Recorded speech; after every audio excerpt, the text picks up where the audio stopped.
Part 4. Threads of Memory. Chapter 9. A Visit to Mrs. Gable's House. The next morning, Mina woke with a fresh burst of energy. She reread Jessica's text with the address, 144 Blossom Lane. It was a charming tree-lined street Mina knew from riding her bike around town. Her grandmother lived in a small, cozy house with a well-tended garden, flowers blooming in a variety of colors. Mina met Rohan outside her house at the agreed time, clutching the box of cookies and the carton of milk. "Ready?" she asked, a hopeful grin on her face. Rohan adjusted his backpack, which contained his trusty notebook and the wallet. "As I'll ever be. Let's hope Mrs. Gable has a memory like an elephant." They walked the short distance to Blossom Lane, the summer air warm and buzzing with insects. As they approached Mrs. Gable's house, they could hear the cheerful sound of a sprinkler whirring in the front yard. A porch swing gently swayed in the breeze. Jessica was already sitting on the porch steps, scrolling on her phone. She looked up as they approached. "Hey guys. Grandma's making lemonade. Come on in." She looked a little surprised by the cookies and milk. "Oh, you brought snacks? How thoughtful." Mrs. Gable opened the door before they even reached it. She was a small woman with bright, curious eyes that sparkled behind her glasses, and a wreath of soft, white hair.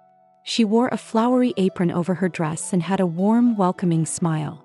"Jessica told me you were coming. Come in, come in. Don't just stand there baking in the sun. It's so lovely to have young visitors." Her voice was friendly and kind, making Mina feel instantly at ease. The house smelled wonderful, a mix of freshly baked bread and lemon. The living room was filled with comfortable, worn furniture, family photos on every surface, and shelves overflowing with books. Felt like a house filled with stories. "Make yourselves at home, dear," Mrs. Gable said, waving them towards a comfy sofa. "I just made a fresh pitcher of lemonade. Would you like some?" "Yes, please, Mrs. Gable," Mina said, holding out the cookies. "We brought these for you as a thank you for seeing us." Mrs. Gable's eyes lit up. "Oh, how sweet of you. My goodness, proper young people bringing gifts. And cookies are my weakness. I got a real sweet tooth." She took the box, beaming. Sit down, sit down. Jessica, help me with the lemonade." As Jessica and Mrs. Gable disappeared into the kitchen, Mina and Rohan sat on the sofa. Mina nudged him. "She's so nice. And she seems really happy to have us." "Yeah," he whispered back. "This feels promising." He pulled out his notebook and the wallet, laying the faded photographs gently on his knee. Mrs. Gable soon returned with a tray holding a pitcher of lemonade, glasses, and a plate of the cookies.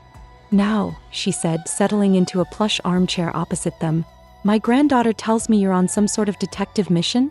Sounds exciting." Mina took a sip of the sweet lemonade, feeling a little less nervous.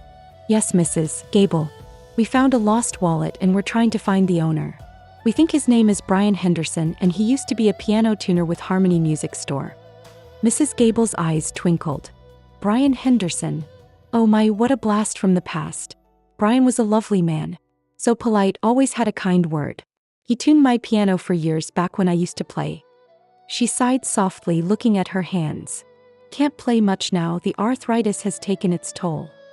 He looked down at her stiff fingers that were starting to bend inward. "That's exactly what we hoped you might know," Rohan said, encouraged. "We found his old driver's license, but it's very faded.